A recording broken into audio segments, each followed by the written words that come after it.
All right, if everybody find a seat, we'll go ahead and get started with our program. Smells real good over here. We got the barbecue just about ready, and everybody's had a good time so far, socializing and taking pictures. And good to see everybody out. Welcome to the 6th annual Banquet County Sports Hall of Fame Banquet. 6 years ago, we got this started in 2013. It's hard to believe.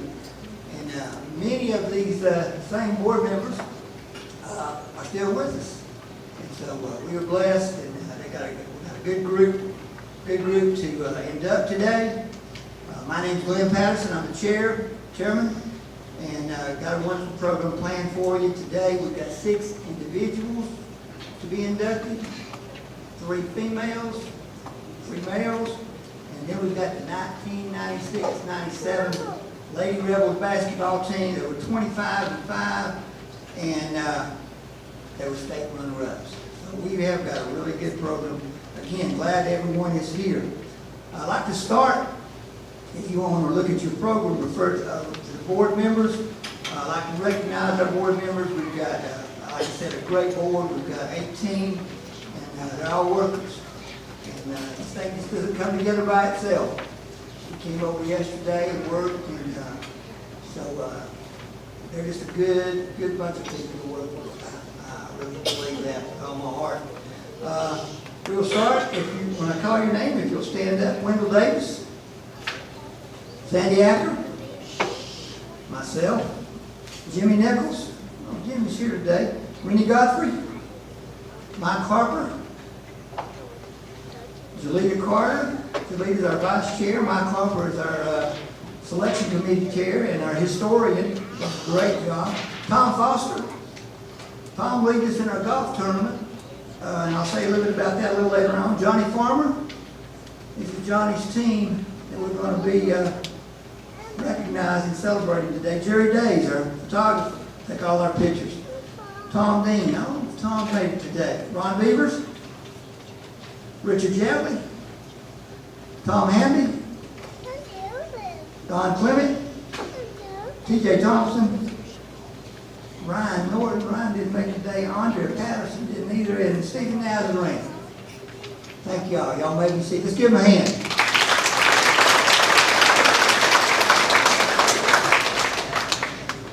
All right. I would now like to recognize our special guest for today. We have Morgan Arp, former Fannin County School Superintendent. Morgan, would you please stand? Glad to have Morgan here today with us. Morgan is also an excellent basketball player at East Fannin. Somebody said he had the sharpest elbows around. And I think y'all about won 25 games, 24, something like that one time. Yeah. So y'all are in contention for this team one of these days. Also, we have Chad Cheatham, new football coach for the Rebels. Chad, stand up.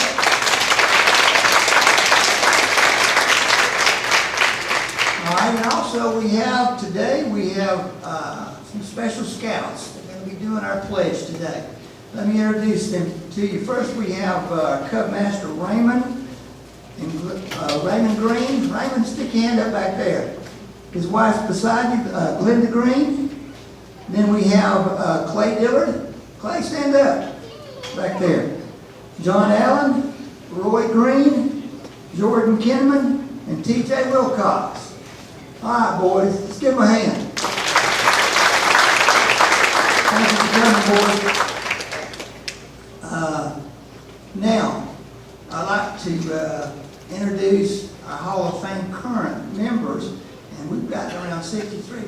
They're not here. All of them are not here, but we've got members that come back every year, and we are so blessed to have them and thankful they enjoy, and it's family. And so when you get inducted into the Fannin County Sports Hall of Fame, we want you to come back every year if you can. So let me just ask all the members that the past that are already inducted into our Hall of Fame, please stand up at this time. Give them a hand. Thank you so much. Okay. Now, I want to And I want to direct your attention to the second page inside your brochure here, your program. And I wanted to talk to you just a minute about our golf tournament that's coming up. It's May 26th, or May 19th, I'm sorry, May 19th, at White Path Golf Club, the golf course there in LJ. And if you're interested in having a team, you ask Tom Foster. He's back there in the back. Tom, wave your hand. And it's the Freddie Cook Memorial Golf Tournament. And where is Freddie? Where's your wife? Come on up here. This golf tournament we've had for about, 4 or 5 years, guys?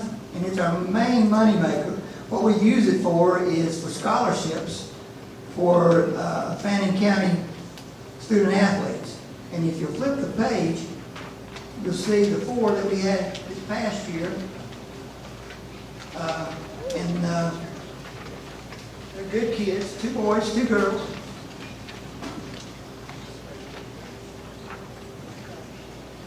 It's 2 pages over. We've got Kelly Cox, Lucas Walden, Parker Brown, and Haley Franklin. And we appreciate all the support you do to support these kids and giving them a good start with a $1,000 scholarship each. And this golf tournament goes to that. Back in 2014, we had inducted Freddie Cook Jr. He was a golfer, a really good golfer. He worked over at Copper Basin Country Club and others too, right, Janet? And we named this after him. Shortly after he was inducted, he passed away due to an illness. Janet and Freddie Sr. have been faithful, working with us ever since, and we sure appreciate them so much. They always come to Banquet. They always get pledges and co-sponsors, and we couldn't do what we do without them. And I'm going to let Janet say a word right now. As we're going into the 5th year of the golf tournament, just on behalf of my husband, we just want to tell you how much we really appreciate everybody's involvement in it, whether you're sponsoring the hole, donating, or playing in the golf tournament and everything. And I'm sure Freddie would love it if he was here. He'd be about out there with kids, and he'd have young golfers involved in it somehow or another there. But like I say, we just want to tell you how much we really appreciate it, and we thank you so much for everything. Thank you, Janet. All right, let's see. I don't think I've forgotten anyone. Fannin County Sports Hall of Fame, we have a mission statement. Of course, we recognize great sports achievement in Fannin County, but we're much more than that, as most organizations are. We were talking as a board the other day, and talking about sports in general, things like that. We wanted to express, we've never done this, but we're going to have the pledge, and we're going to sing the Star Spangled Banner. You know, we've experienced with high-priced athletes, football players that kneel before the anthem, and I just can't understand that. That troubles me. Some of you may think differently, but as a board, we stand for the Constitution of the United States, and we stand for our military, and we want to practice what we preach.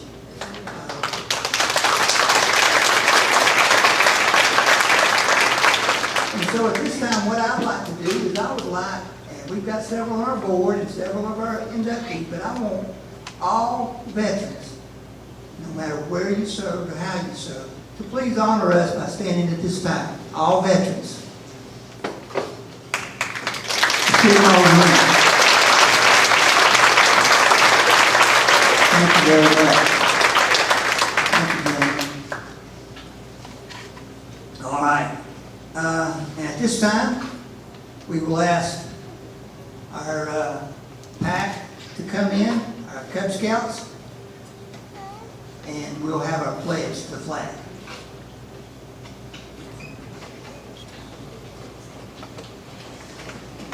Everyone please stand at this time.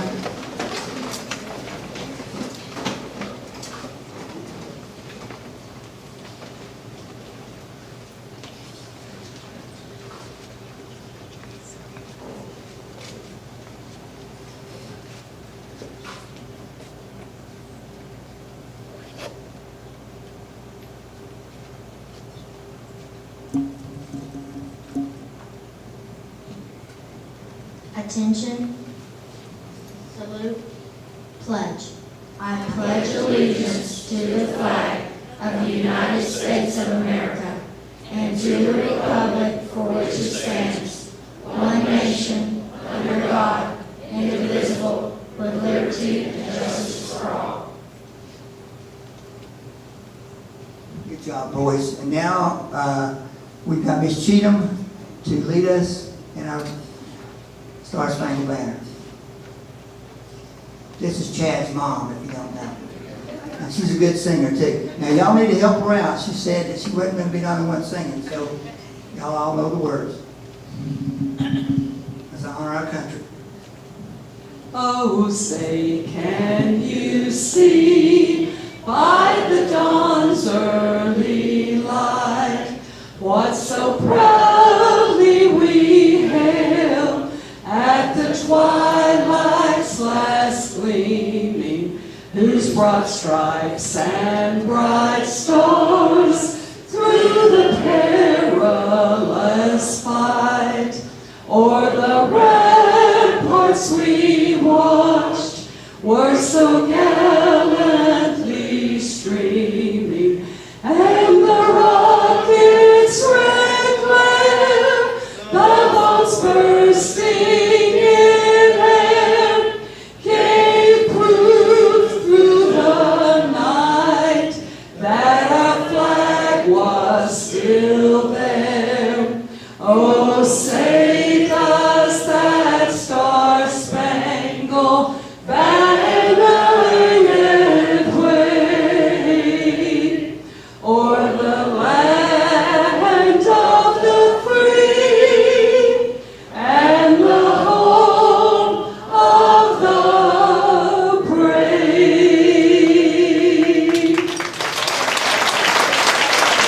Thank you, Barbara. Y'all have a seat.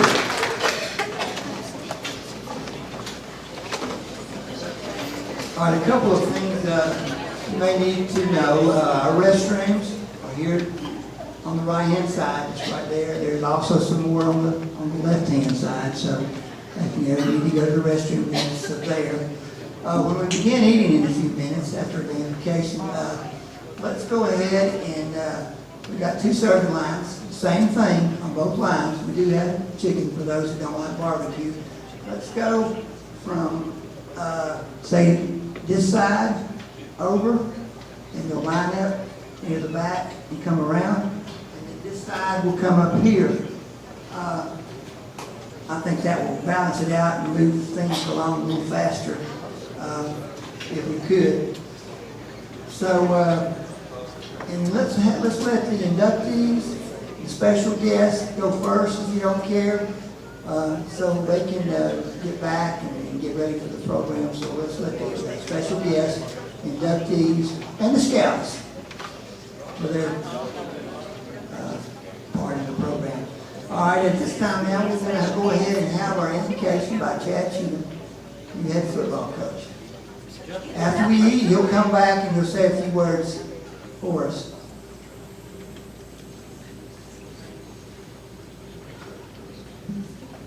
Let's pray. So Lord, we love you and we thank you for this time together, and we thank you for the blessings of life that you've given us just to be here and to be in this school and to be in this community and this great county. Father, we ask that you bless these people and every family that's represented here tonight. We ask that you bless the food to the nourishment of our bodies, Lord, and our bodies to your service. God, we thank you for what this means to each and every person that's here, what it means to us as a family, and to each and every inductee and former. God, we want to say thank you for them. And this is their night. We ask a special blessing upon them and upon this food. And may you be glorified in everything that we do. These things we ask in your precious name. Amen. We've been using them for a while, and they do not disappoint. Good peach cobbler. All right, this time we're going to let our new head football coach, Chad Cheatham, come up and say a few words. Chad and I go back a little bit. I was football coach here when Chad was out here for a year or two, and I remember Chad, great competitor, and we got some funny stories. I remember Chad, one story was that the head coach always wanted me to tape ankles, and I'd tape some ankles. Chad always hide behind the door because I'd tape his too tight. We'd have to cut it.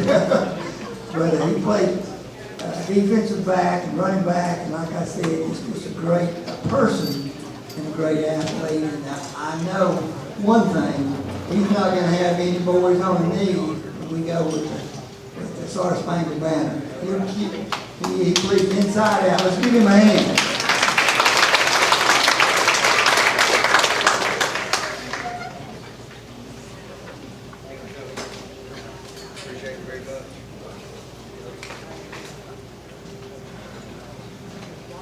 Yeah, he'd take those ankles so tight, about halfway through the first quarter, all 5 toes were blue, and I could not feel my left foot at all.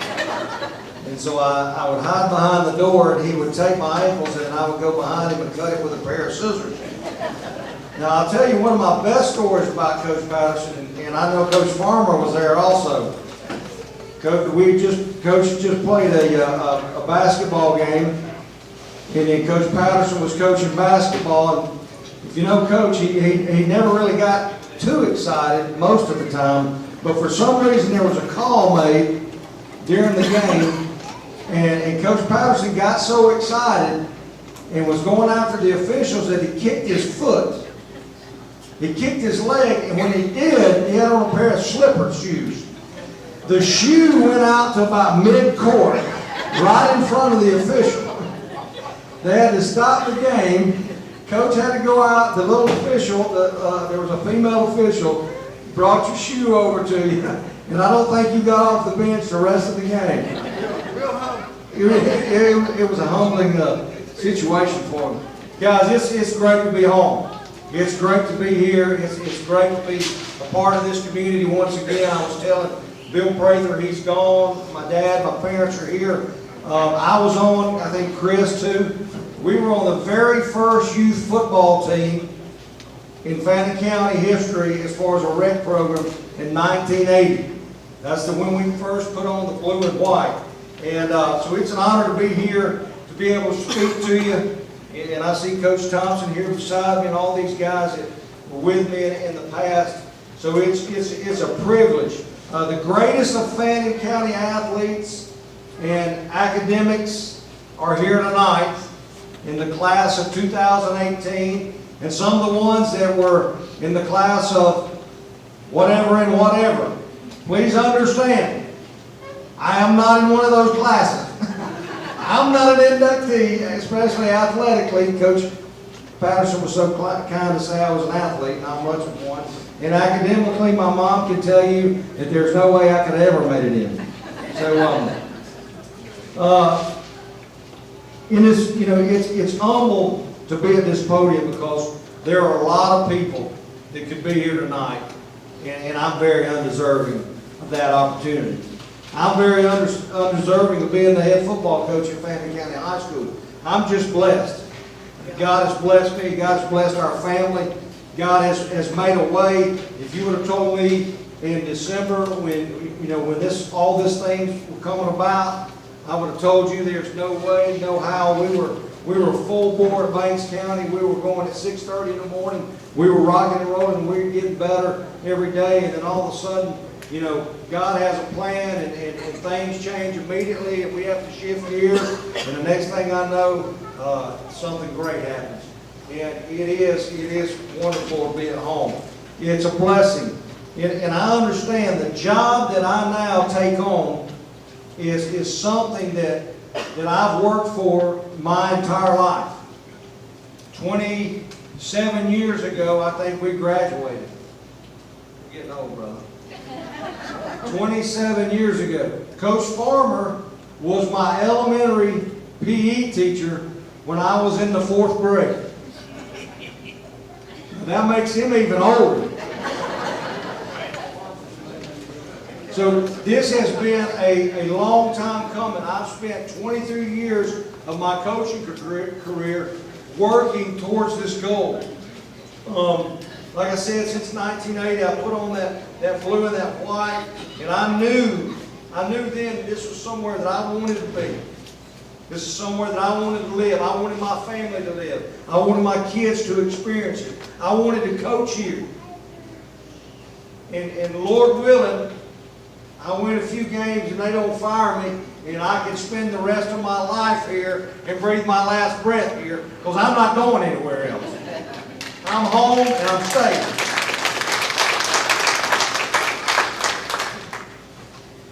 But it is a great responsibility. It's a privilege. It's a gift. And understand this, it's one that I don't take lightly. I understand that to whom much is given, much is expected. I understand that. I get that. Coach was talking about, Coach Patterson was talking about, can you handle this?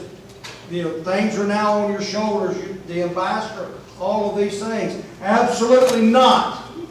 I can't handle it. But I can handle them with my family's support. I can handle them with your support and my friends and the support of our mayor. That's the only way I can handle it. And so, let's talk a little bit about program. You know, coaches around the country, they continually talk about their program, and program this and program that. But what do they really mean by program?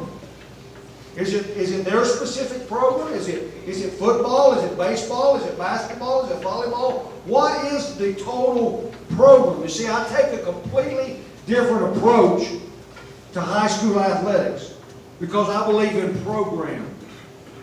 I believe in every sport and what it brings to the table. I believe in the academic side of it. I believe in the fine arts side of it. I believe in all of those things. They all have to be a part of the program. So when you speak of program at Fannin County High School, to me, it encompasses all programs, all participants, all coaches, all administrators, every single person that's in this community, that's in this county. It belongs to you. That's what it's about. And when we can build on those things, then that's where you see greatness occur.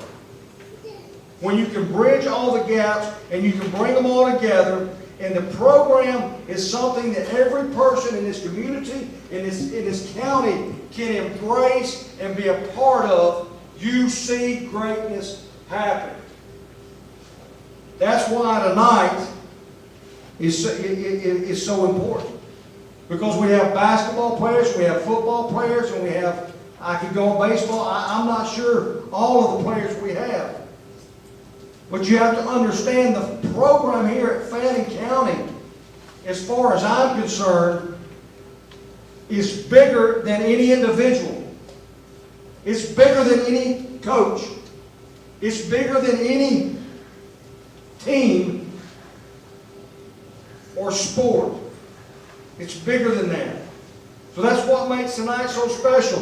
The ones that will be inducted tonight, they're from every walks of athletics. Football, baseball, basketball, track and field. I try to get over there and look at some of the accomplishments. It's amazing. The diversity and the things that they did. Softball, basketball. Think about all of those things.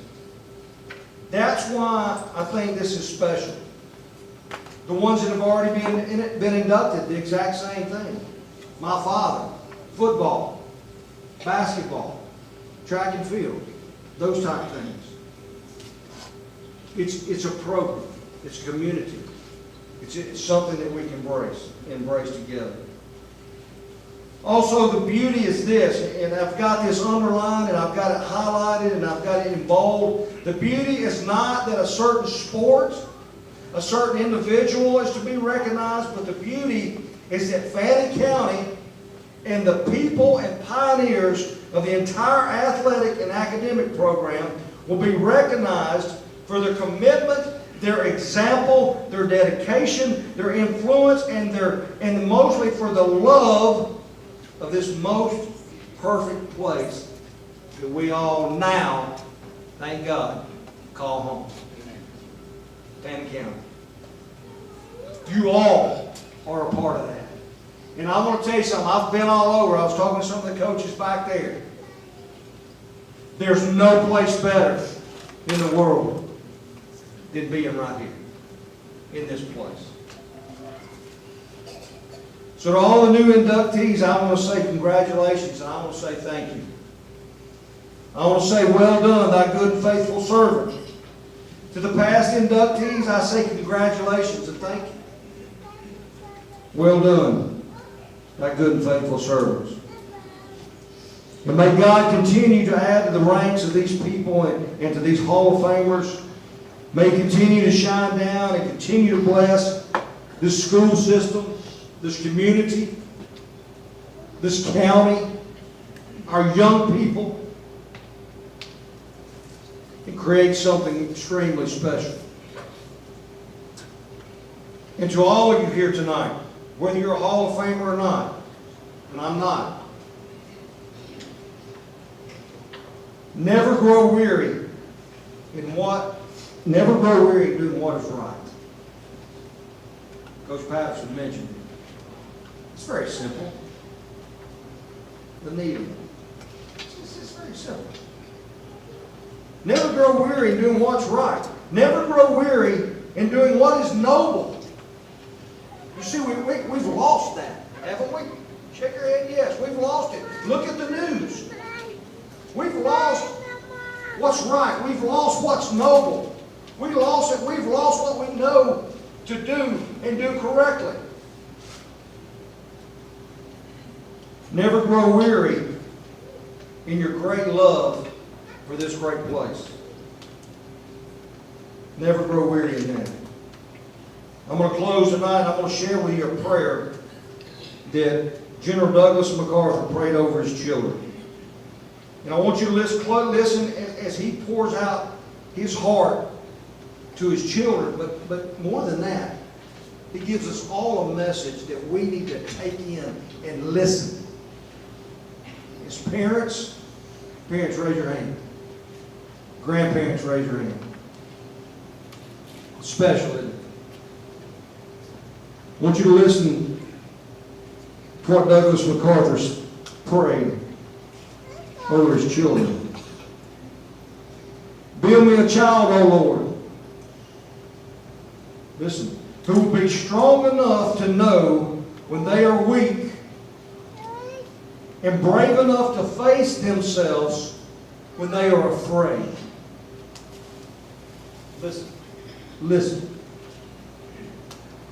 Build me a child, O Lord, who will be proud and unbending in honest defeat and humble and gentle in victory. We've lost it. We've lost that characteristic in athletics.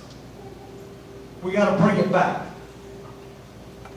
He goes on to say, build me a child whose wishbone will not be where his backbone should be. Take that statement in. Build me a child, oh God. Build my children so that they know that instead of a wishbone, they need a backbone. This life is not easy. It's not sunshines and roses. It's not state championships. It's not all of those things. It's hard and it's tough. And I see people back there shaking their head. What do we do as coaches and community? We teach young men and young women when things get tough, reach down, grab something else, and make that your motivation. Because what that does is makes us great.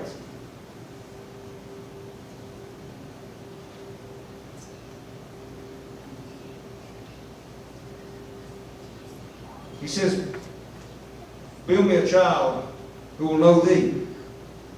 And that to know himself or themselves is the foundation stone of knowledge. Listen to this now. He's praying over his children. Lead them, I pray, not in the path of ease and comfort, but under the stress and pure and spur of difficulties and challenge. A great leader is praying this over his children. He says, build me a son whose heart, I pray, not in the path of ease and comfort, but under the stress and spurs of difficulties and challenge. Why? Because General Douglas MacArthur knew that in those times is when we grow the most, not in times of prosperity.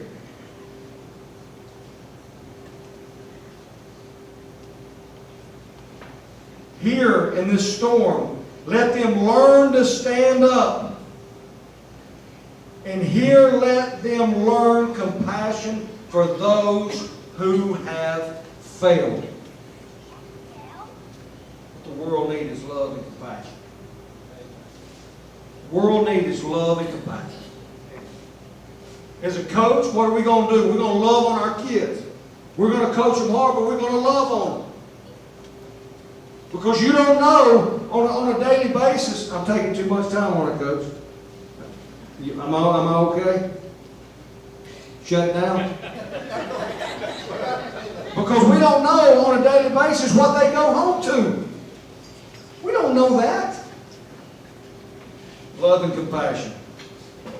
Build me a child, O Lord, whose heart will be clear, whose goal will be high, a child who will master himself before he seeks to master other men. One who will learn to laugh, yet never forget how to cry. So important. One who will reach into the future, but yet never forget the past, the traditions. And after all these things, he says, add, I pray, enough of a sense of humor so that he may always be serious. She may always be serious, but yet never take themselves too seriously. Listen to that statement. I pray enough of a sense of humor that each may always be serious, yet never take themselves too seriously. Please, Lord, give them humility that they may always remember the simplicity of true greatness, the open mind of true wisdom, and the meekness of true strength. Those are powerful words. Powerful words. The last sentence says, and then I, his father, will dare to whisper, I will have not lived in vain. I can teach my children that. We can teach these kids in this program those principles. Coaches, parents, we will have not lived in vain. I pray that God continues to richly bless you. May God continue to bless this county. Man, it's a great day to be a rebel. Have a great night.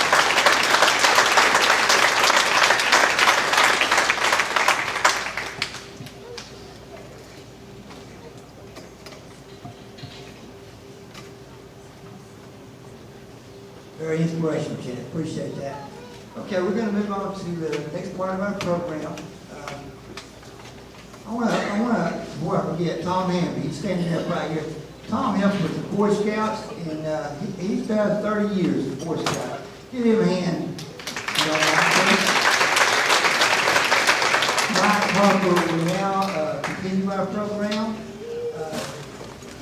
He's going to talk a little bit about the memorial, I think, to begin with. Mike? I want to take the intensity level down just a little bit. Sorry. Wait till Friday night. Before introducing the class of 2018, I have the somber task of telling you about the former athletes in Fannin County who have died since last we met here. This list is probably not complete, but we strive to keep a lot of ears to the ground to make it as complete as possible. So if you've omitted anyone, we apologize. Mr. Bill Dunn played basketball at Epworth in the middle 40s. Bill was a member of the school board in Banquet County for many years. Mr. Roy Etterhold and Mr. Marvin Hyde both played basketball at McCaysville High School in the late 40s, early 50s. Miss Claudette Chapman Loudermilk was a cheerleader at McCaysville High School in the late 40s and early 50s. Claudette's sister is our fellow board member, Julita Chapman Carter. Mr. Jack Stepp played football at West Fannin High School in 1955 and 1956. Jack had 3 siblings, 2 boys who played football, and his sister Linda was an outstanding basketball player. Mr. Bob Crawford. Bob had 3 younger brothers, who all played football at West Fannin. His younger brother Gene is a member of the Hall of Fame. Mr. Ken Sisson has the distinction of having played for 3 different high schools. Ken grew up on the border between Tennessee and Georgia. He played at Copper Hill High School in 1955. He played at Copper Basin in 1956, and he played at West Fannin in 57 and 58. Ken was a 160-pound guard, but he played a lot bigger than that.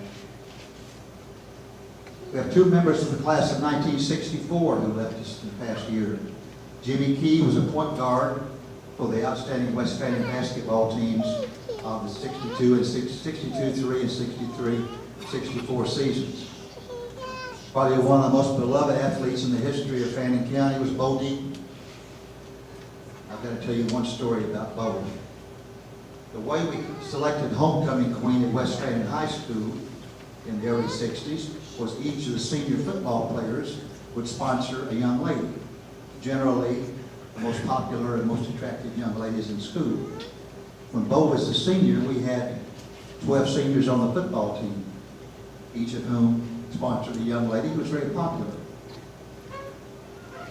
The football players and their sponsors were introduced at an assembly the week before the homecoming game of that season. As the players and their young ladies were introduced, they all got a smattering of polite applause until Bo came out with his young lady, and then the fans erupted and the roof came off the place. I remember looking at the young lady, and she had a sheepish grin on her face like, I'm going to be homecoming queen. So, and she was. Mr. Steve Mall played basketball and football at West Fannin. He played both lineman and was a running back during his career at West Fannin.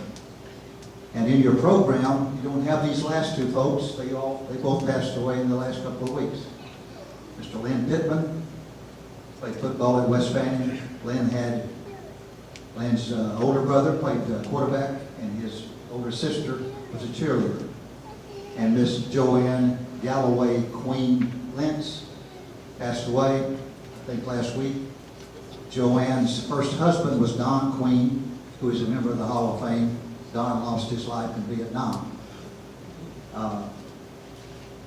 And Joanne's daughter, Mandy Lentz, is a member of the Hall of Fame, and her son, Tim Lentz, was a member of the 1996 Fannin County baseball team that has been inducted into the Hall of Fame.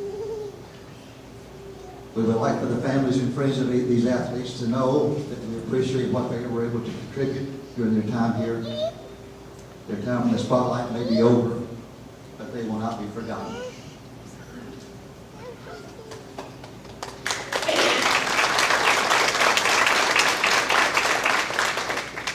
Our induction program will work something like this. I will introduce each inductee, and then we will show a video that hopefully will accurately summarize the accomplishments of each inductee. As each video begins, we ask that the person that the inductees have selected to present his or her plaque to come to the front and watch the video with us. After the video is complete, we would like for the inductee to come forward to accept his or her plaque and pose for a picture. To the inductees You may make a brief comment or two if you want to, but you don't have to. Our first inductee is Miss Mandy Anderson. Mandy scored more than 1,000 points in both high school and college. As near as I've been able to determine, only one other person in the history of Fannin County basketball has accomplished that feat, and that person is our fellow board member, T.J. Thompson. Mandy is the only person to have accomplished that at Fannin County High School. Mandy has been involved in athletics almost her entire life, first as a player, then as a coach, and now she has taken a shot at officiating. She just finished her first season, and she tells me she teed up one coach this year. She has been successful in all of her efforts so far, so I expect that she will be outstanding in the art of maintaining order on the basketball court. Miss Mandy Anderson.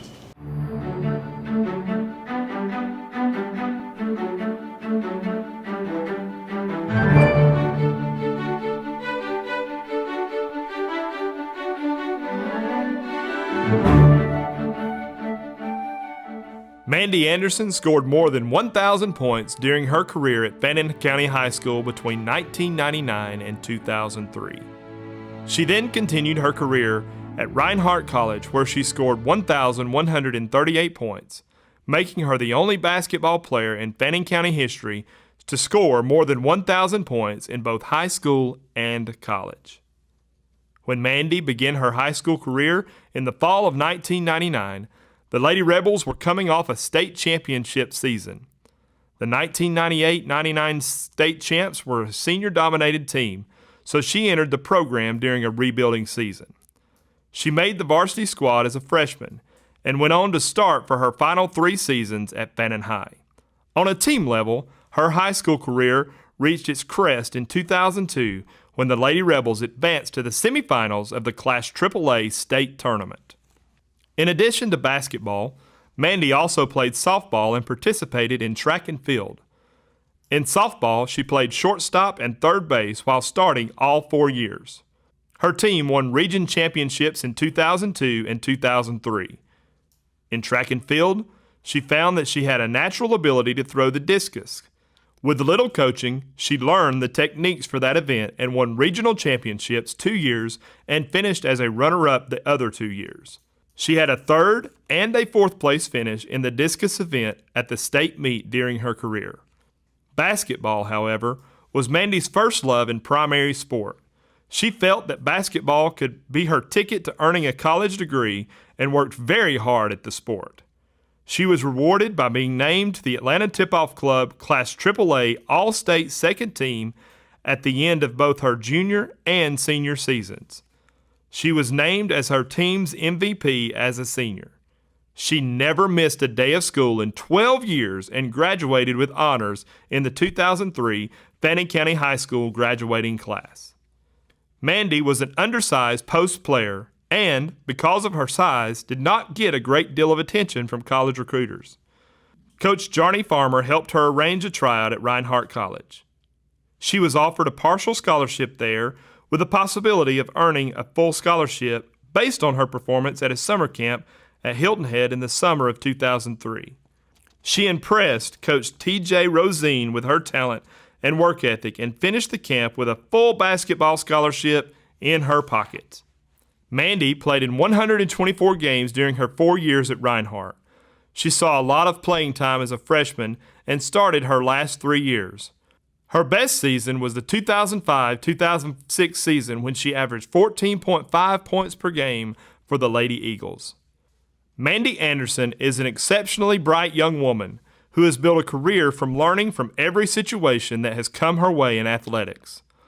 Upon graduating from Reinhardt College with a magna cum laude degree in health and physical education, she began her career in teaching and coaching. She served as an assistant coach at Reinhardt for 3 seasons and then moved on to River Ridge High School for 2 years. Mandy then served as an assistant coach at Sequoia High School in Cherokee County for 5 seasons.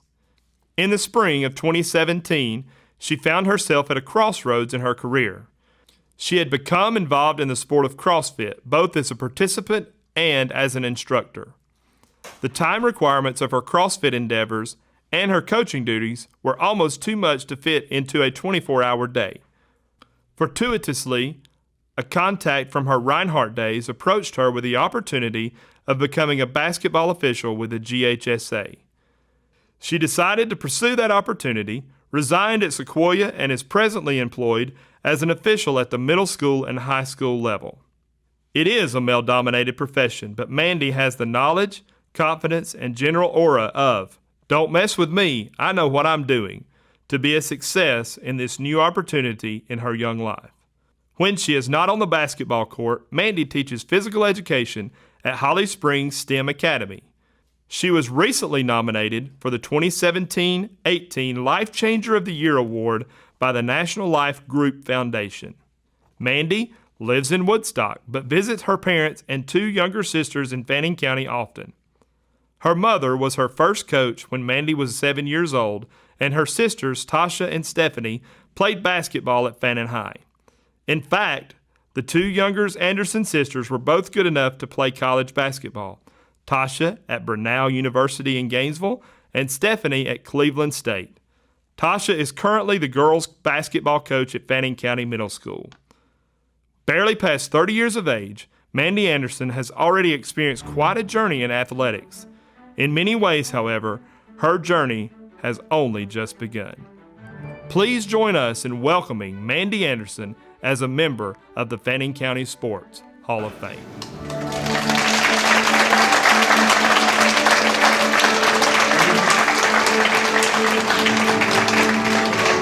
Representing Mandy's class is her high school coach, Johnny Farmer.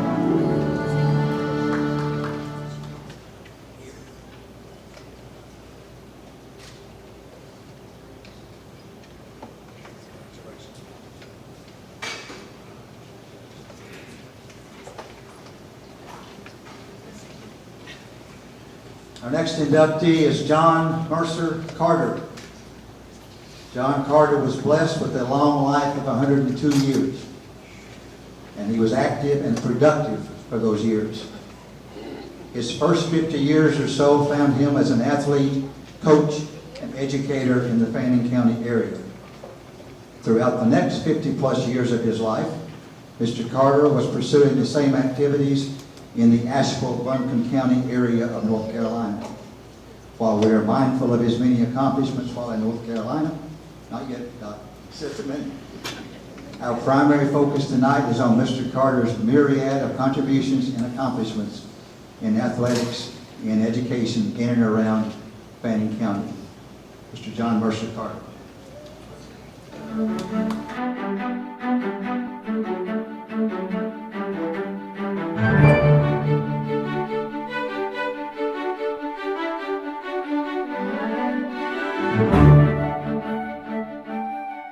John Mercer Carter was born in the community of Cobbs, North Carolina in September 1886.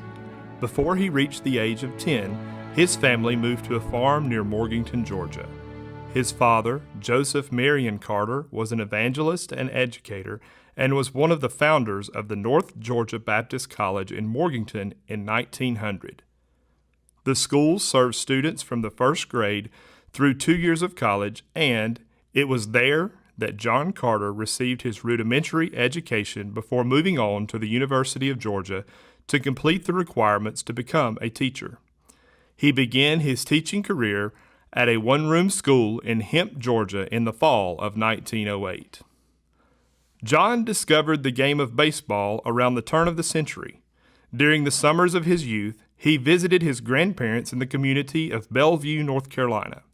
While there, he met and became friends with another young man named Ty Cobb, who also visited his grandparents in the same community. Ty was 2 months younger than John, and the two players played the game of baseball with and against each other during those years. Cobb began his professional baseball career when he signed to play with the Augusta, Georgia team in 1904, just as John Carter was completing his high school education. John loved the game of baseball and played it with a passion. He was generally a catcher, and his playing ability, grasped the finer points of the game, and natural leadership qualities usually found him in the role of a coach or manager of the teams for which he played. He competed for some of the best semi-professional teams in North Georgia, Western North Carolina, and East Tennessee for more than 50 years. He played with and against some of the better players of the day, including Cobb, Baseball Hall of Famer Johnny Mize, future New York Yankee pitcher Spud Chandler, as well as local legends Harry McNally, Tiny Swafford, and the Tipton brothers. In his memoirs, Carter noted that he was offered numerous chances to play baseball professionally, but was not inclined to embark upon a career of constant travel and professional uncertainty, preferring life with family and in his beloved teaching profession. Plus, during the summer months, he was often recruited to play for semi-pro teams in crucial games for the lofty sums of $50 to $100 per game. His total income probably rivaled that of most professional players in the ultra-competitive arena of professional baseball. In the fall of 1917, John was brought to Copper Hill High School to teach and to modernize the athletic program at this school. At that time, Copper Hill served both Tennessee students and students from the McKaysville, Georgia area. When he arrived at Copper Hill, the school did not have a football team, and its basketball team played on an outdoor court. John remained at the school for 12 years, serving as the basketball coach during that period. He also made two significant contributions that affected athletics in the Copper Basin, Fannin County area for years to come. First, he spearheaded a drive to build a community club that would include an indoor basketball facility. With the help of the local citizens and the Tennessee Copper Company, that facility was completed in 1923. The building was called the Copper Hill YMCA and was the scene of the local high school and other basketball competitions until the mid-1950s. The building continues to stand today and houses the Copper Hill City Hall. Carter's other substantial contribution to the athletic scene in the area was the establishment of a football program at Copper Hill High School in the autumn of 1925, the first competitive football team in the area. John left Copper Hill after the 1928-29 school year and served as the baseball and basketball coach of North Georgia College in Dahlonega for 1 year. He then moved on to the Asheville, North Carolina area where he was the coach and principal at Fairview High School for 3 years. In the fall of 1933, John and his family moved back to Fannin County where he was named as the principal and coach at Fannin County High School in Morganton. During his 2 years at Morganton, he once again modernized school facilities, including an overhaul of the gymnasium. After he completed these improvements, he reported that the gym would hold 1,800 spectators and was the best lighted gym between Atlanta and Knoxville. In the spring of 1935, Carter persuaded the athletic powers that be in Georgia's District 9 to hold the District Western Division tournament at Morganton. His Fannin girls rose to the occasion, won the Western Division championship, and went on to Clarksville to defeat the Eastern Division champions to capture the overall District 9 girls basketball championship for 1935. There was no state tournament for girls at that time, so the Fannin girls accomplished as much as was possible for that team. Following the 1934-35 school year, John Mercer Carter had devoted most of his 50 years to education and athletics in Fannin County and its immediate environs.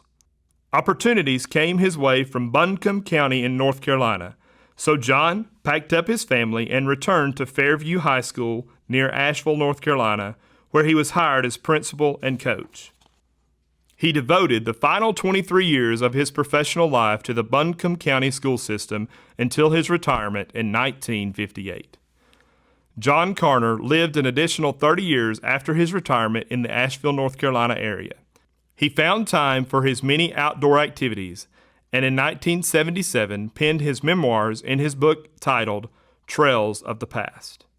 Women or men like John Carter only come along once or twice in a generation. He was a man of extraordinary character, vision, and energy who devoted much of his 102 years on earth to education, athletics, and public service in and around Fannin County. In recognition of his many contributions to athletics as a player, coach, and administrator, the Fannin County Sports Hall of Fame is honored to welcome him as a member.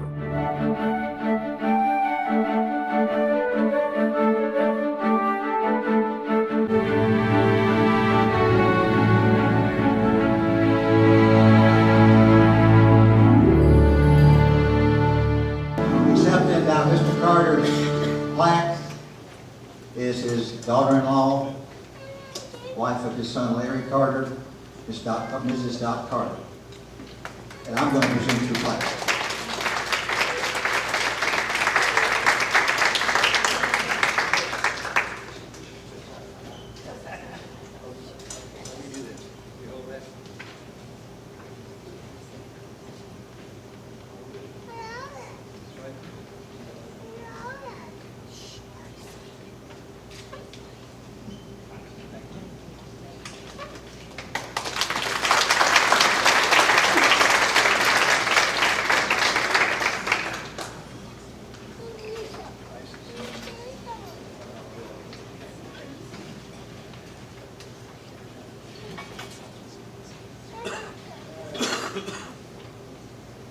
Our next inductee is Mr. Keith Dockery. One of the positive byproducts of researching the accomplishments of those nominated for Hall of Fame induction is the discovery of contributions that nominees have made outside the arena of athletics. In digging into the life and career of Keith Dockery, our next inductee, we found that in addition to putting together a Hall of Fame career in athletics, he also had a 16 career in the military filled with Hall of Fame type contributions in service to his country. Mr. Keith Dockery.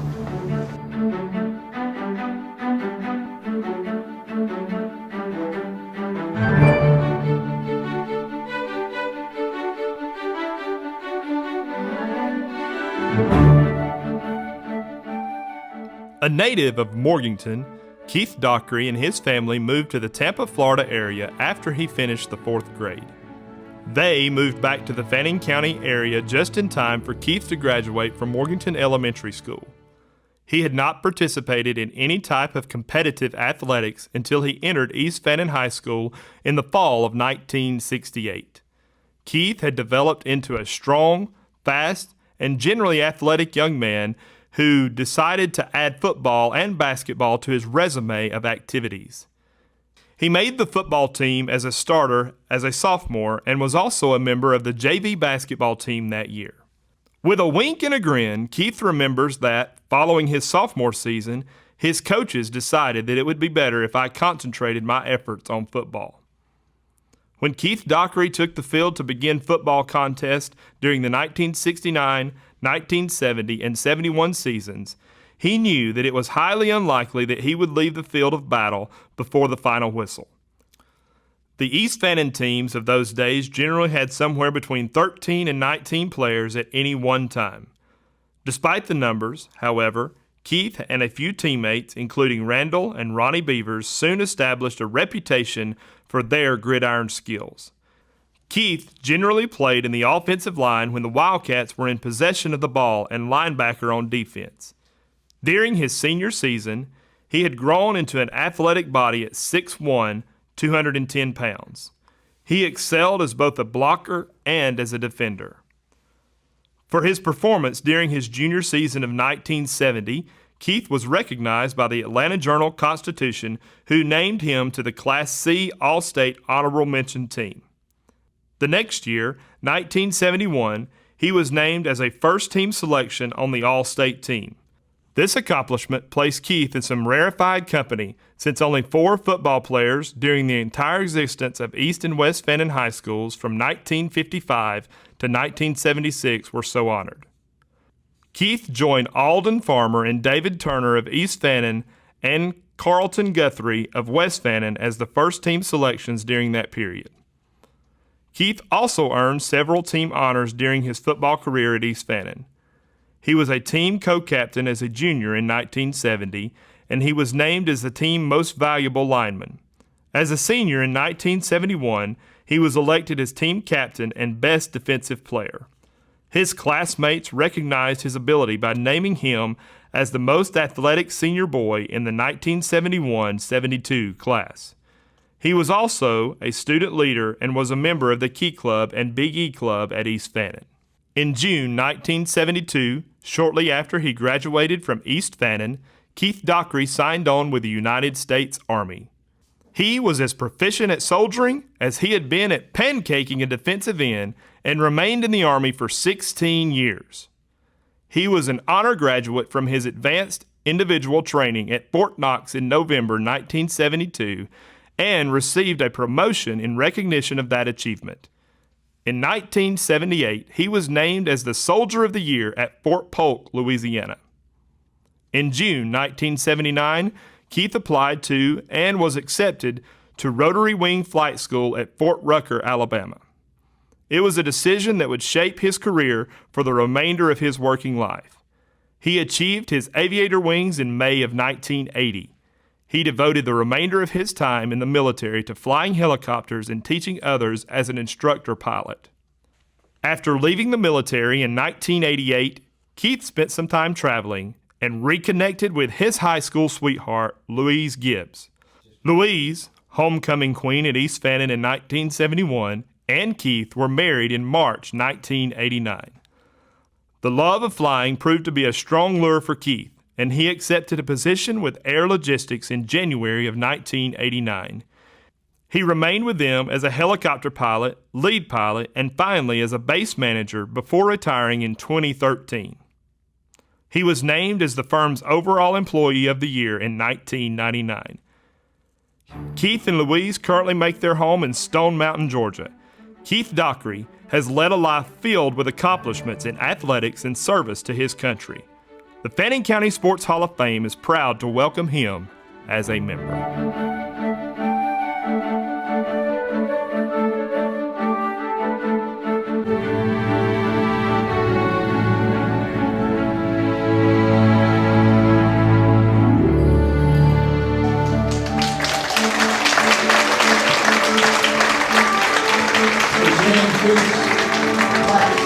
Is one of his high school coaches and the head guard.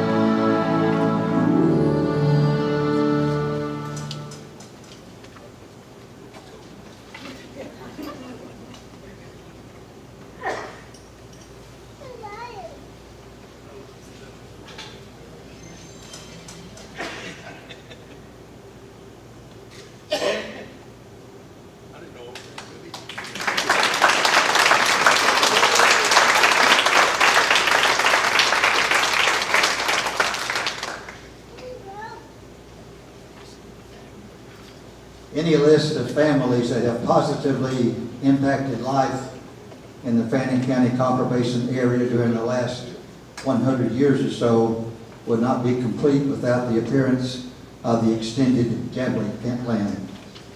The Jableys have led the way in the areas of commerce, community service, medicine, and athletics.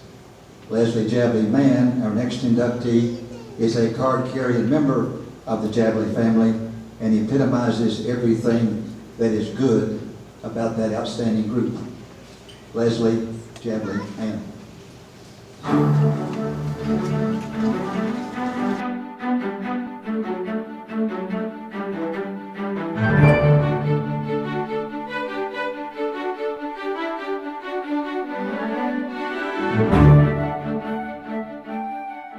Leslie Jabley Mann came about her athletic prowess honestly.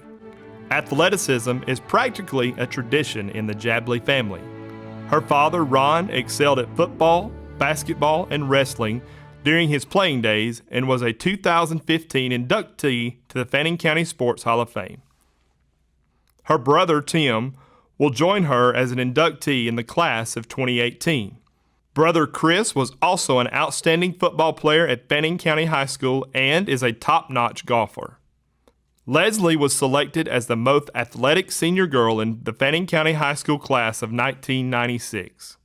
The caption next to her picture reads that she is usually seen practicing some type of sport.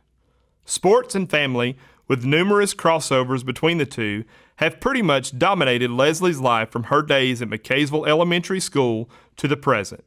When asked how she spends her times these days, she points out that she and her husband Joel Mann are committed to the development and athletics and otherwise of their two boys, Carter and Miles. Carter is an 8th grader at Fannin County Middle School and plays football and baseball. Miles, a sophomore lineman at Fannin County High School, stands 6'6" and tips the scales at 290 pounds. If he continues to progress, he could be the next athlete in the Jabley lineage to make his mark in athletics.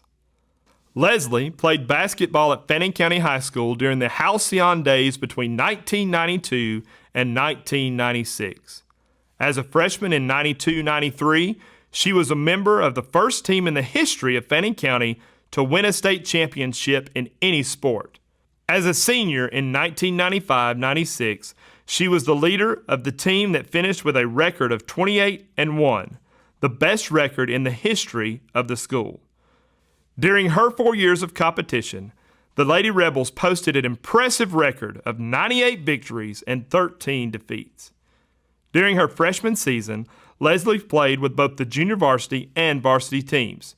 She was the leading scorer and rebounder for the junior varsity and was valuable in a supporting role for the varsity. She was a varsity starter as a sophomore, junior, and senior.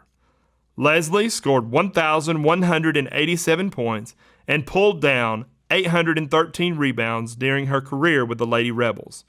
She was named to the Atlanta Journal-Constitution All-State Honorable Mention Team as a junior and to the All-State Second Team as a senior. As a senior, she was elected as team captain and earned the team's Most Valuable Player award. She led her team in scoring as a junior and as a senior. She was named to the Christmas Tournament All-Tournament team as a junior and as a senior. The North Georgia Tip-Off Club selected her as the Team Player of the Year at the end of her junior season. She also found time to let her in softball all 4 years at Fannin High. Leslie was a formidable force as a low post or inside player. She was a rugged rebounder and defender, and more than one opponent felt the sting when trying to run through one of her screens. She also earned high marks from coaches and astute observers for her deft shooting touch and performance under pressure. She was an honor student and popular among her classmates. After graduating from Fannin County High School, Leslie was awarded a basketball scholarship to Cleveland State Community College in nearby Cleveland, Tennessee. At her signing ceremony, Cleveland State coach Rusty Melvin said, "She is considered as one of the top 25 players in Georgia and definitely a Division I prospect. She was also an honor student in high school, and we are very fortunate that she wants to play for us." Leslie scored 20 points in her first game at Cleveland State and played there for 1 season. During that season, she was also the team's leading scorer and rebounder. Leslie and Joel Mann currently make their home just outside of McKaysville. Their neighbor is Leslie's mother, Kay, and family activities play an important role in their lives. Leslie is an optician at Jabley Eye Care in Blue Ridge, where she works alongside her brother Chris in the practice founded by her late father, Ron Jabley, in 1968. Please join us in welcoming Leslie Jabley Mann as a member of the Fannin County Sports Hall of Fame.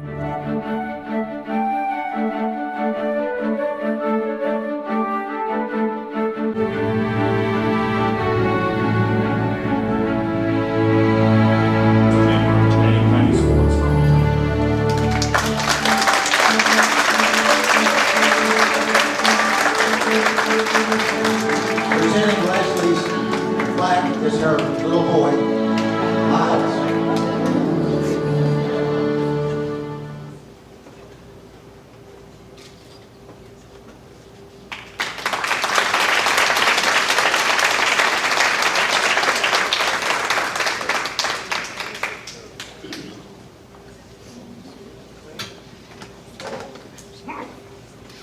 Remember those comments I made a few minutes ago when I introduced Leslie Jabley Mann?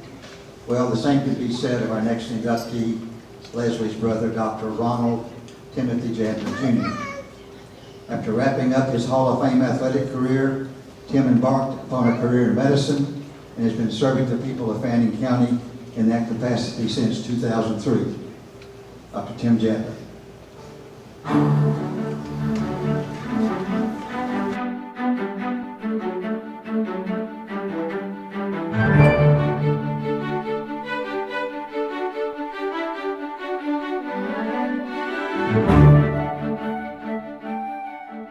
Tim Jabley played football, basketball, and baseball as a youngster, but his football career began in earnest in the 7th grade when he played for a team coached by his dad, Dr. Ronald Timothy Jabley Sr. His dad had been an outstanding athlete in his own right and is a member of the Fannin County Sports Hall of Fame.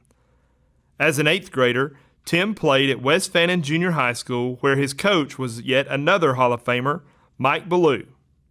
At Fannin County High School, he competed on the wrestling, basketball, and football teams. As a football lineman, he played both offense and defense, but soon found his niche on the offensive side of the ball.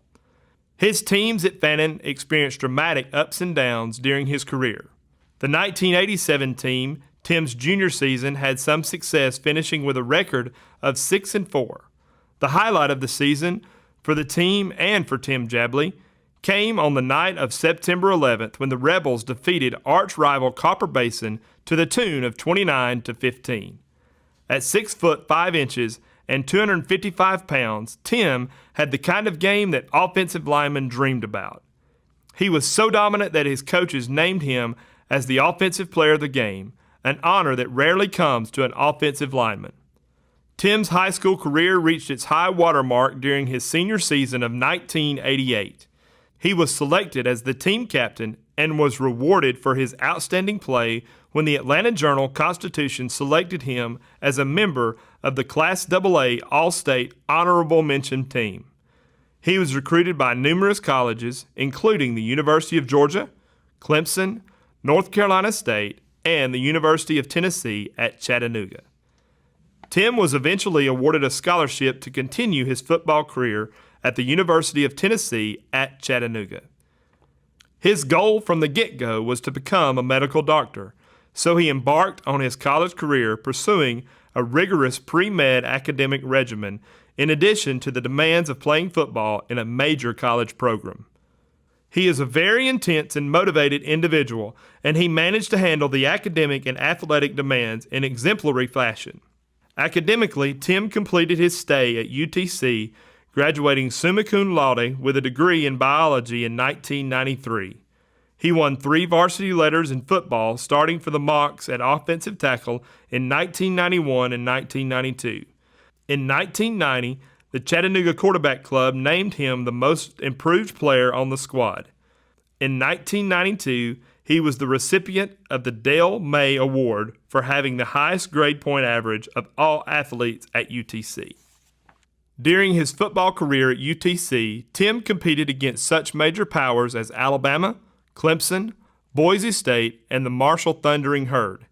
He played at historic Legion Field in Birmingham, Death Valley at Clemson, and on the famous Blue Field in Boise, Idaho. The opening game of the 1992 season in faraway Idaho stands out as his biggest thrill in college. The Mocs rose to the occasion and defeated a heavily favored Boise State team 35-20 that day. After graduating from UTC, Tim Jabley headed to Memphis and the University of Tennessee College of Medicine. He continued on to Birmingham, Alabama, where he completed his internship and residency requirements. He then found his way home to Fannin County, where he opened his internal medicine practice in 2006. He remains in his practice in his hometown today. Tim says that his love of this area and its people, his family, will keep him in Fannin County until he retires. He has 2 teenage children, Timothy and Olivia. Timothy plays basketball, and Olivia plays volleyball and is a cheerleader. His mother, Kay, continues to make her home in McKaysville. Tim's father, Ron Jabley, passed away in 2013. Dr. Ronald Timothy Jabley Jr. joins his sister, Leslie Jabley Mann, as a member of the Fannin County Sports Hall of Fame class of 2018. Both joined their father, Ron Jabley, who was inducted into the Sports Hall of Fame in 2015. Join us in welcoming Tim Jabley as a member of the Fannin County Sports Hall of Fame.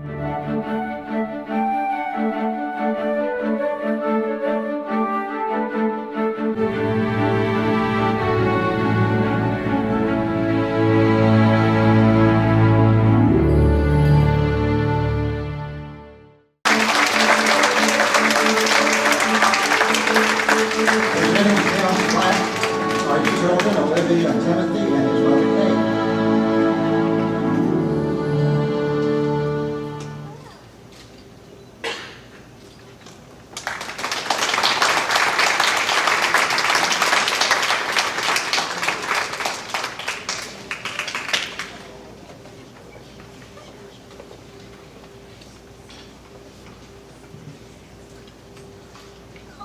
told this story many times, or made this comment many times, so most of you have heard it, so you're probably sick of it, but our next inductee, you ever buy your teeth at the flea market? Always go get them free.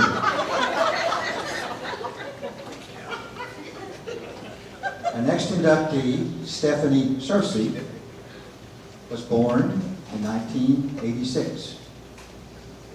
One of our previous inductees, Mr. John Carter, was born in 1886. My math is correct, that's a 100-year span in the class represented in the class of 2018. I think that's pretty amazing. Stephanie Searcy personifies the words courage and perseverance. Stephanie was an outstanding basketball player in high school and college, but she was forced to deal with an inordinate amount of adversity in putting together her Hall of Fame career. She missed 3 full seasons at Fannin High and Kennesaw State with torn ACL injuries in both knees. She suffered through rigorous rehabilitation programs to come back from the first 2, but after the third ACL tear, she hung up her sneakers and embarked on what has been a very successful business career. Ms. Stephanie Searcy.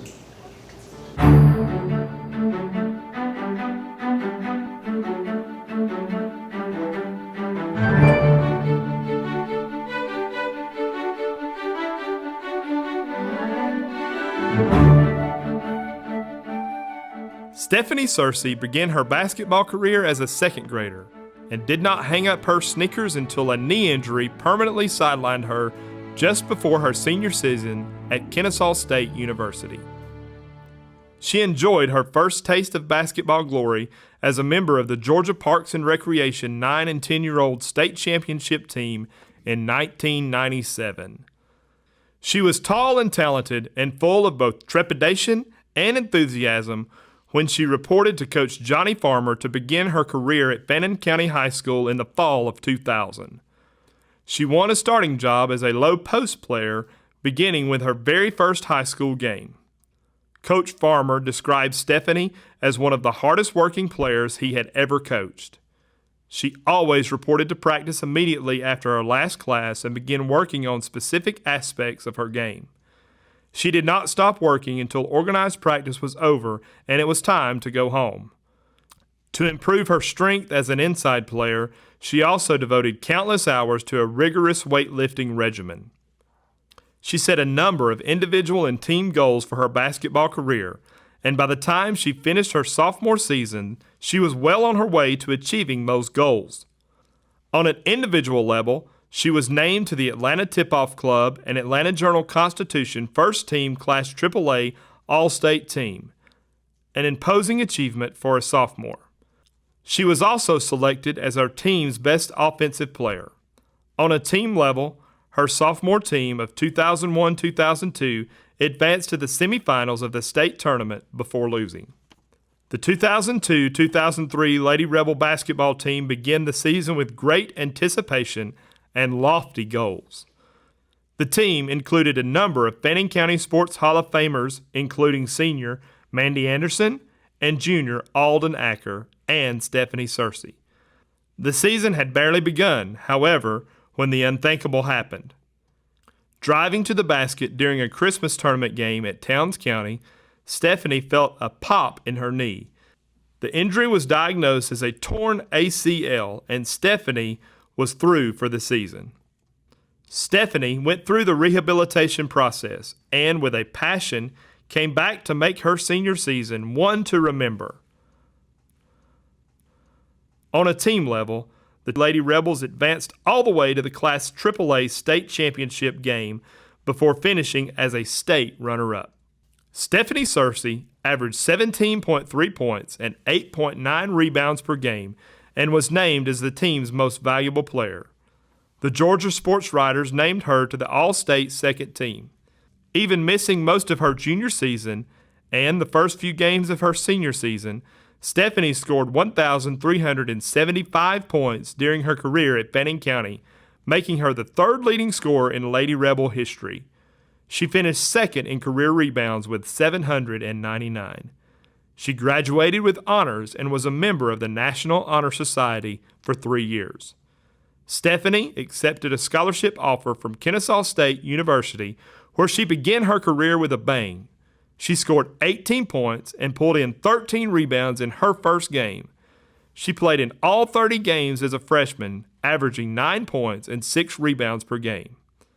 Prior to the beginning of her sophomore season, Stephanie found her college career derailed when she suffered another torn ACL, this time in her left knee. Again, she suffered through a rigorous rehabilitation program and enjoyed an outstanding junior season on the court. She led the team in rebounds with 192 and averaged almost 11 points per game for the Owls. The injury demon struck again before her senior season, and Stephanie decided not to go through another round of rehab and prepared for life without basketball. Stephanie Searcy graduated from Kennesaw State University with ABS in Communications in 2008. An intelligent, well-spoken young lady, she landed a job as executive director with the Fannin County Development Authority.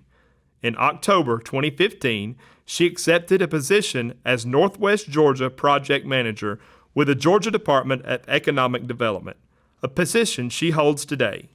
She makes her home in Woodstock, Georgia. Throughout her career, Stephanie Searcy has been fortunate to have a strong support group led by her parents, Mike and Yvette. Mike is a banker, and Yvette has been a fourth-grade teacher at East Fannin Elementary for over 20 years.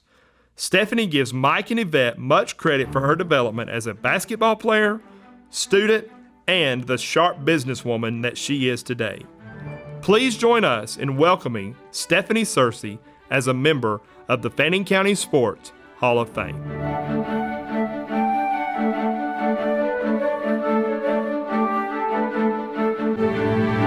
Please join us in welcoming Stephanie Searcy as a member of the Fannin County Sports Hall of Fame.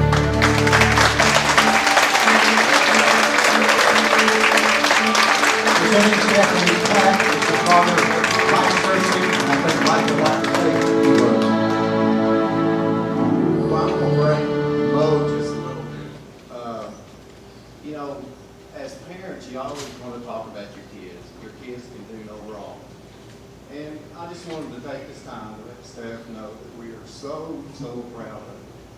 And we're so proud of the young lady that she became. Thank you, staff. We love you.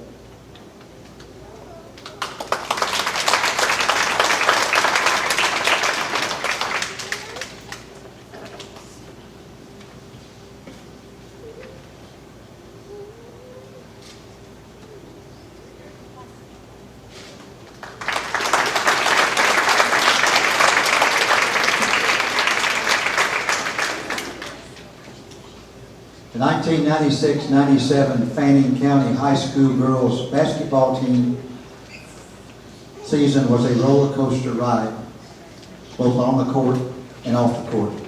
A very young team with only one returning starter from the previous season, these young ladies handled difficult situations in exemplary fashion and finished the season with a 23-5 record and were runners-up in the state of Georgia Class AA state tournament, 1996-97 Fannin County girls.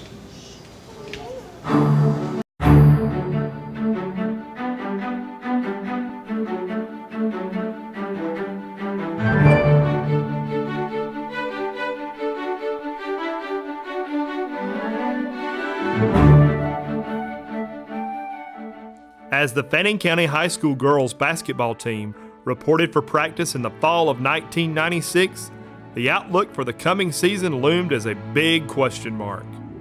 The previous year's team had posted an all-time school's best record of 28-1 and had advanced to the Final Four of the state tournament before tasting their only defeat. 5 seniors from that team had graduated, including 4 starters. The lone returnee, however, was the sensational junior Ashley Harrington. As the season unfolded, the Lady Rebels' starting team often included 3 sophomores and 2 juniors. Only one senior, Lee Muse, was on hand to provide leadership for the young group. The roller coaster season began with a bang as the young ladies won their first 8 games, including a heart-stopping 46-45 victory over unbeaten Pickens County in a game played in Jasper, Georgia. Ashley Harrington provided the winning margin by sinking a free throw with 13 seconds remaining in the game. One of the high points of the season came in the Christmas tournament when the Lady Rebels defeated Stockbridge for the 300th victory in the career of Coach Johnny Farmer. One of the low points of the season came the following night when the Fanning girls dropped a decision to Murphy, a team that they had defeated earlier in the season. The team rebounded, and on the eve of the last game of the season on February 14th, with a record of 18-3, they were favored to win the Region 7 AA regular season championship, needing only a win over Forsyth Central to wrap up the crown. Tragic news awaited the Lady Rebels and the entire student body the following morning. Word came that Sabrina Gibson, former Lady Rebel standout and member of the 1995-96 team, had died in an automobile accident in Cleveland, Tennessee. Suddenly, basketball championships seemed insignificant as the young people of the school were forced to cope with the death of one of their own. The Lady Rebels proceeded with their game that evening in an atmosphere of grief, tempered somewhat by the resiliency of youth in a time of crisis. The Fanning girls defeated Forsyth Central and entered the Region 7 AA tournament as the number 1 seed. They were defeated by Pickens County in the championship game, but proceeded to the state tournament as the region runner-up. The real on-court drama came in the state tournament as the Lady Rebels won 3 consecutive games by 1 point to advance to the state championship game against Thomasville. They finished the season with a runner-up finish in the state tournament and an overall record of 23 wins and only 5 defeats. The 96-97 Fanning County girls team had many heroes. Junior Ashley Harrington and sophomore Stacy Paris were outstanding all season and have each been inducted into the Fanning County Sports Hall of Fame. Point guard and queen of the behind-the-back dribble, Roxy Reed was a rock in guiding the team. Post players Tina Grice, Leah Nelson, and Jody Thomas controlled the paint and backboards like guards at Fort Knox. Lee Muse, the only senior on the team, provided leadership and lots of help at one of the wing positions. Strong supporting help came from backup point guards Tara Dillinger and Amanda Newton. Inside players Kelly Queen, Cherie Shimpaw, Carrie Dills, and Cindy Williams. And wing players Rachel Nicholson and Christy Galloway. Assisting Johnny Farmer with the coaching duties was Eddie Payne. After the season, Ashley Harrington became the first basketball player in Fanning County High School history to be named to the All-State First Team. 7 of the sophomores on the team, Stacy Paris, Tina Grice, Leah Nelson, Roxy Reed, Cindy Williams, Amanda Newton, and Rachel Nicholson, would go on to lead the 1998-99 team to the state championship. And kudos should also go to teacher and current assistant principal T.C. Dillard, who was named as the team's top fan for our untiring support. Please join us in welcoming the 1996-97 Fanning County Lady Rebels to the Fanning County Sports Hall of Fame.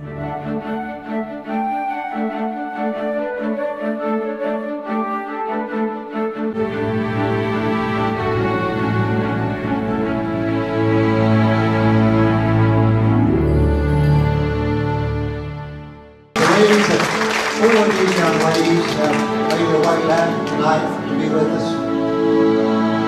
Tina Grice Bath, Ashley Harrington Weeks, Roxy Reed Travado, and Amanda Newton Chastain. Did I miss anyone? And Coach Johnny Farmer.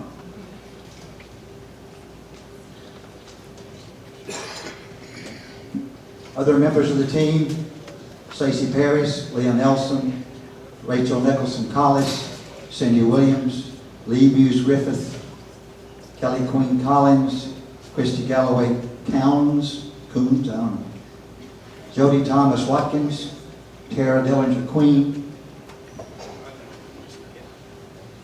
and Carrie Dills Menegigian, and Coach Eddie Payne were not able to make it.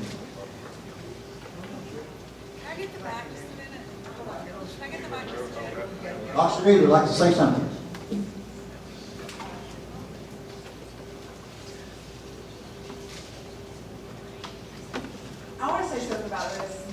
2017. This wasn't like the rebuilding that I heard. I felt like that this group of girls have been champions for so long. I think, Mandy, you were like an all-star as you were a kid. Grace has been an all-star. Ashley was an all-star. We all won some championships as we were young kids. And I mean, Ross, you picked up your sophomore year. You did fantastic for the team. We weren't expecting somebody to just come through and just blow out the paint like we did. It was amazing. And Ashley on the wing, she was our go-to player. Absolutely, always been a good ball player. We couldn't have asked for a better time, a better support from Dr. Muniz was absolutely wonderful to us. I think that he, you know, my mom was one of the best booster club presidents that the county has ever had. We got new cover-ups that year after putting on the old gear for so many years, and developed such a team effort for championship after we felt the need to give ourselves some confidence on the court as we were practicing and using our ability like we've been taught all the years in practice. So we really deserved that second place. We were proud to have Coach as our coach, and just thank you for letting me talk. That's the most I've ever heard of that.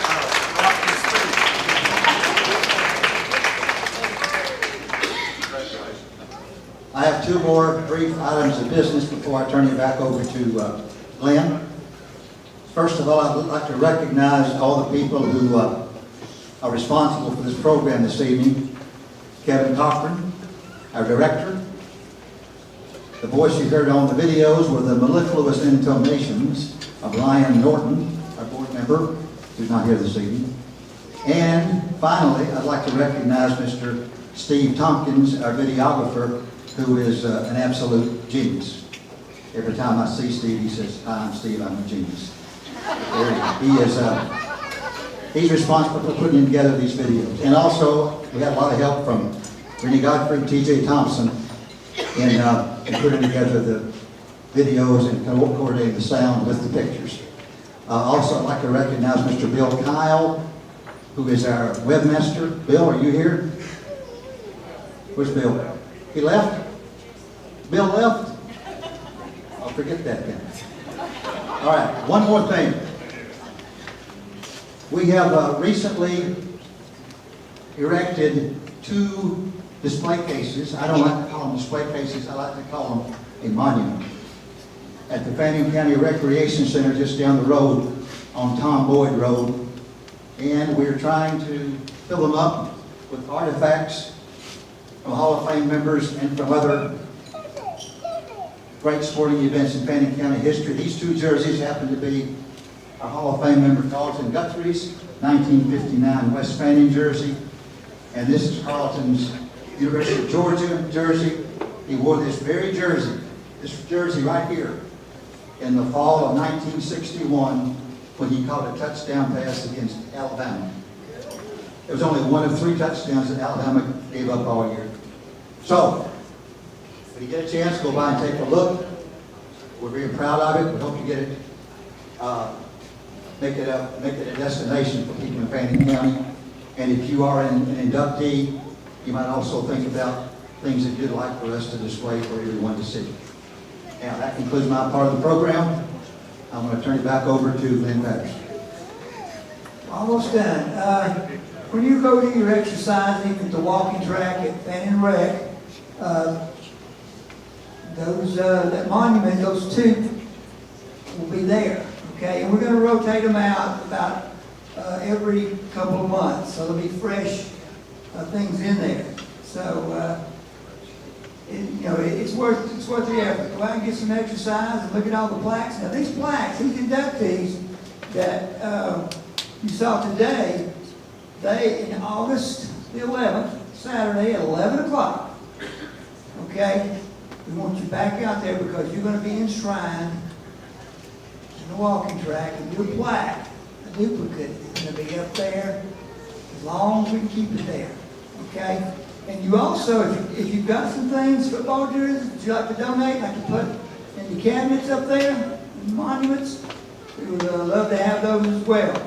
So remember that, we want you all back, even the team. The team's going to be up there too, and the 6 inductees on August 11th at 11 o'clock.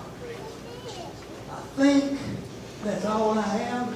One last thing we want to do, we always do this, we have a congratulatory handshake, so I want all the 6 inductees to come up here and stand, and the team. Make a line right here, please. Come on. Come on, all the inductees. Let's make a line right in front. While they're doing that, give them one last hand.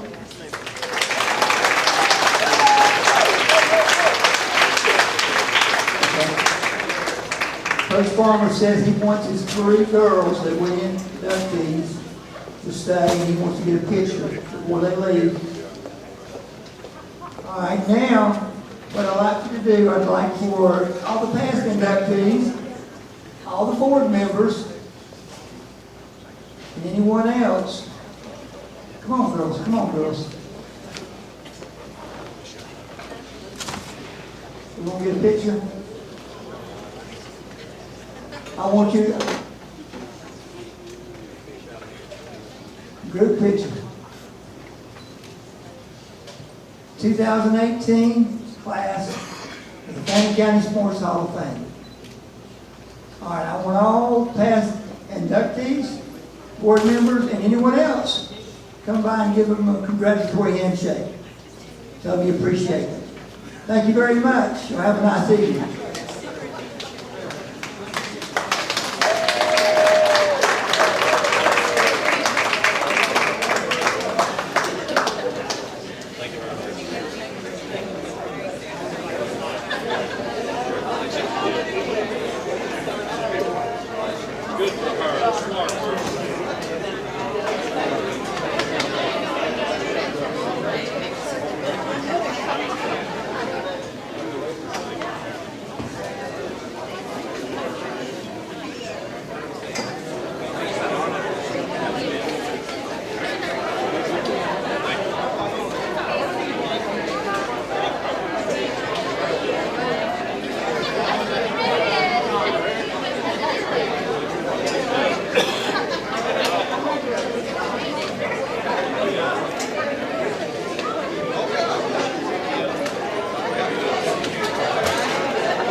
I thought about it. I thought, I got to turn the projector back on because we talked about watching some videos, and I thought,